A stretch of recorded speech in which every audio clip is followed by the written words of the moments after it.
नमो भगवते भगत भगति भगवंत गुरु चतुर नाम वपुएक इनके भगवंदन किए नासत विघ्न अनेक प्रहलाद नागर पराशर पुंडरीक व्यासाम्बरीश सुख सोनकादि भीषम दल्हा रुक्मांगदायर्जुन विवीक्षणानि पुण्यानि परम भागवता नमामि। विधि नारद शंकर सनकादिक कपिल देव मनु भूप नरहरि जनक बलि भीषम सुख मुनि धर्म स्वरूप ये अंतरंग अनुचर हरि जू के जो इनको जस गावे आदि अंत लो मंगल तिनके श्रोता वक्ता पावे अजामिल प्रसंग यह निर्णय परम धर्म को जान इनकी कृपा योर पुनि समझत द्वादश भगत प्रधान द्वादश भगत प्रधान चार युगन के भगत जे जिनके पद की धूल मेरे सिर धर राखियो मेरी जीवन मोर मुकुट कटिकाचिनी कर मुरली उर्माल यावानिक मोमन बसो सदा बिहारी लाल सदा राधारमण लाल श्री राधिका वृषभानुजा भगतन की प्रतिपाल दास भरोसे कुंवरी के सोवत पाव पसार सोवत पाव पसार राधे मेरी स्वामिनी मैं राधे तेरो दास जन्म जन्म मोहे दीजिए श्री वृंदावन को वास श्री चरणन को वास श्री वृंदावन सोवन नहीं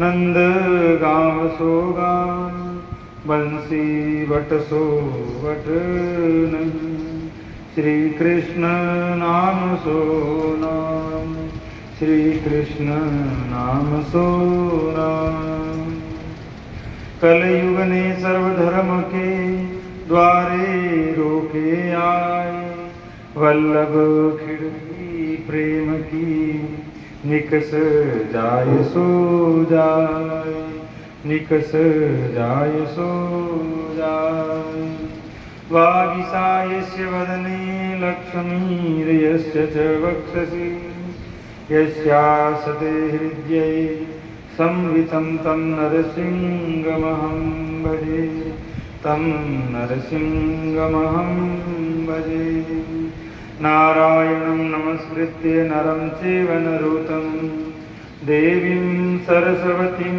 व्यासं ततो जयमुदीरयेत् तुलसी सीताराम रख हृदय राख विश्वास कबहू बिगड़ी ना सुनी श्री रामचंद्र के दास तुलसी बिलवा बाग का सींचे ते कुमलाए राम भरोसे जो रहे तो पर्वत पर हरि आए पर्वत पर हरि आए